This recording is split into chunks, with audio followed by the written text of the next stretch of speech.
अस्सलामु अलैकुम वरहमतुल्लाहि वबरकातुहू अऊज़ु बिल्लाहि मिनश शैतानिर रजीम बिस्मिल्लाहिर रहमानिर रहीम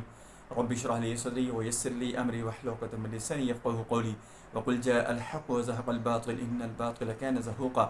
आज मैं आपको बताऊंगा कि हमल रोकने के जायज़ तरीके कौन से हैं जिनमें हमल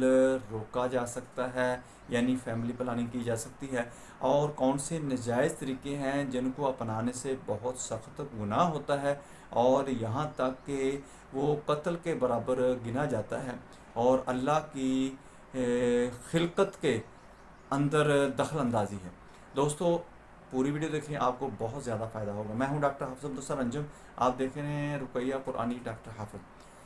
दोस्तों, हमल रोकने के जायज़ तरीके ये हैं कि अगर औरत बीमार है, हमल ले नहीं सकती, तो आप हमल के अंदर वक्फ़ा कर सकती हैं, बच्चे के अंदर वक्फ़ा कर सकती हैं, या बच्चे छोटे हैं